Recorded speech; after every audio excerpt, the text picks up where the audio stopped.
I want you to listen to this, okay? This interview that I'm about to share with you, I want you guys to pay attention to it. It's about history. I want you guys to foresee the importance of history. Currently in America, like you know, a background. In America, what is actually happening right now, especially on the Republican side, because you get Democrats, Republican Party. The Republicans, they are fighting, then they fight for ban a lot of books. They want for ban Boku books them from schools, because they consider those books as woke. And these now books then where they talk about history. A lot of these books is all about historical perspectives, right? Books that talks about slavery, books that talks about social injustice, So books that where they affect minority population of America, basically. So the Republicans, they say these books are woke, so they don't want to teach these to their kids because they feel like, for say, you don't want to teach kids to hate the other. It's unthinkable. There are people in positions of leadership in the federal government who believe that we should teach kids to hate our country. We're not going to stand for it in Florida. Tell us why. Because, of course, again, when people learn about the history, they become empowered.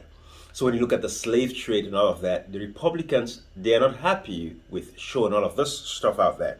So I'm going to share this interview with you so you guys can see the importance of history, because sometimes it's nice for you guys to understand and get things from another perspective, not just like myself.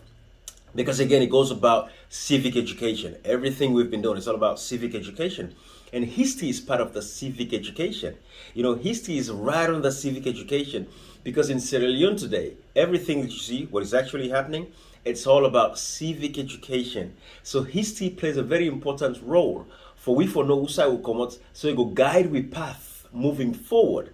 That is why this is important, and this is why I want to share this video with you. Again, this is the governor of Maryland, the state that I'm in. Maryland governor, Governor Moore. This is how important history is. So listen to this interview. The context is all about history, so pay attention to that. But I want you to understand what is actually happening in America right now, how the Republican Party especially don't want to preserve and conserve history because they feel like it's going to work against them. Because again, people are knowing a lot of things that they didn't know in the past. So it's the same thing in Sierra Leone. We have to pass on the history to the younger generation so they understand where we came from 1964 all the way to where we are. What caused the Rebel War? Not just overnight, right? Things happened. Then look at what is happening now with these elections. SLPP attacking APC supporters when they go to campaign in certain areas. Let's think about the brutal Rebel War we had. We live in a democracy, right? So we should protect ourselves. So watch this video anyways.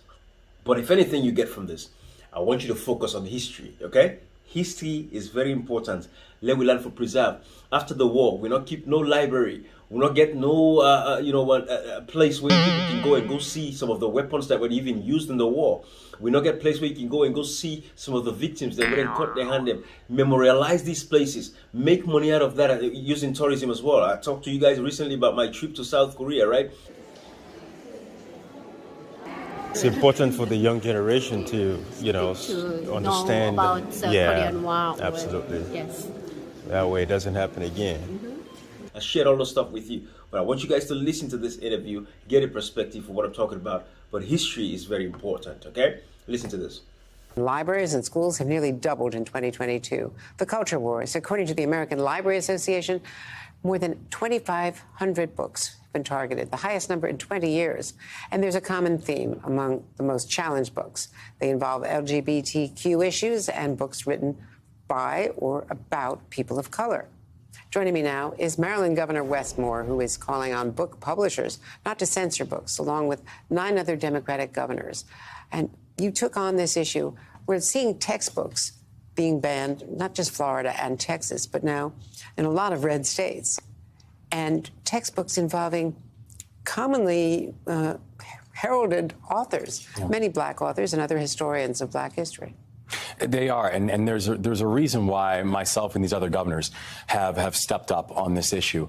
It's not just because banning The Bluest Eye or banning Beloved or banning books about Stonewall or Japanese internment that it's not consistent with our values. It's also dangerous because our history is our strength. You've got to be able to know where you're coming from to get an understanding of where we are going. And I think about this, really in the sense of context of what we're all hoping to achieve and hoping to accomplish. Because when people say, well, we are pulling back or curtailing a curriculum because we don't want people to feel bad, or we don't want people to feel disgruntled about their past, that's not true. This has nothing to do about making people feel bad. It's about making sure that people don't understand their strength. The reason that I move the way that I do is because I know my history.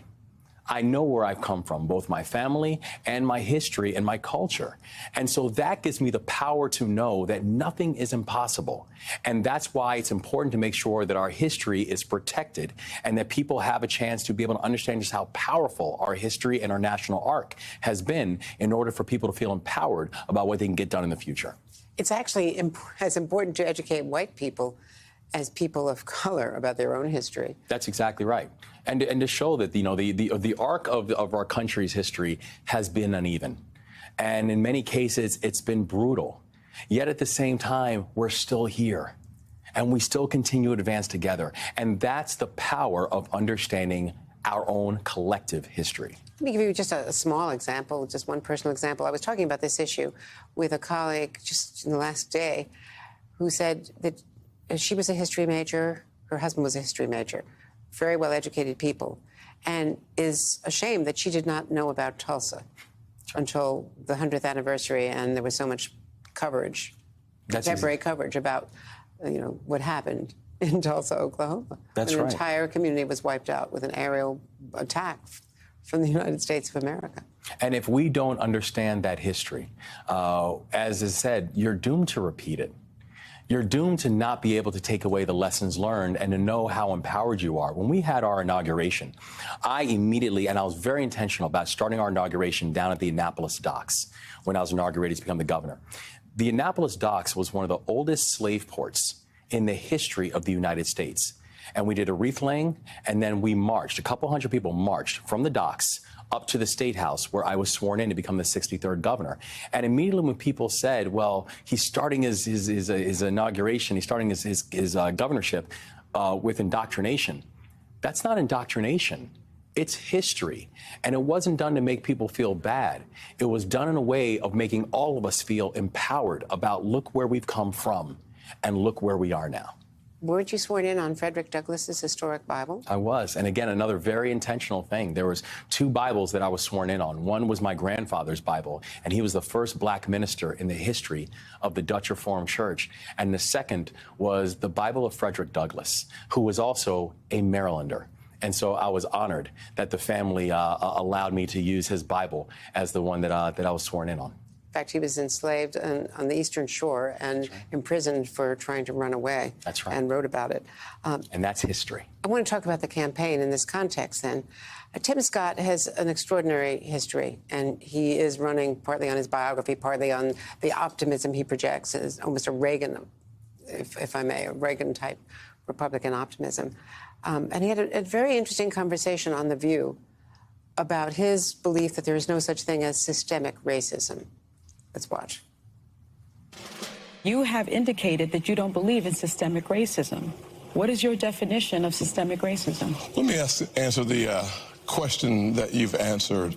Or does it even exist in your mind? Let me answer the question this way. One of the things I think about, and one of the reasons why I'm on the show, is because of the comments that were made, frankly, on this show, that the only way for a young African-American kid to be successful in this country is to be the exception and not the rule. That is a dangerous, offensive, disgusting message to send to our young people today, that the only way to succeed is by being the exception.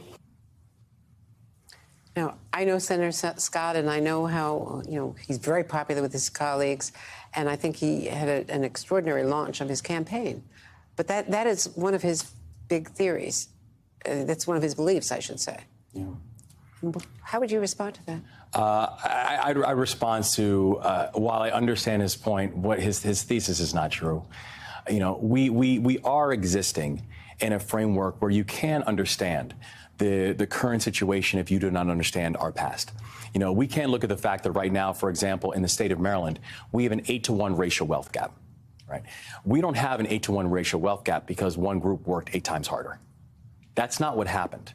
You can't understand why there's a wealth gap unless you understand things like redlining, and where you had literally people being separated on where they were living and where they could live and where they could buy property, depending on their skin color.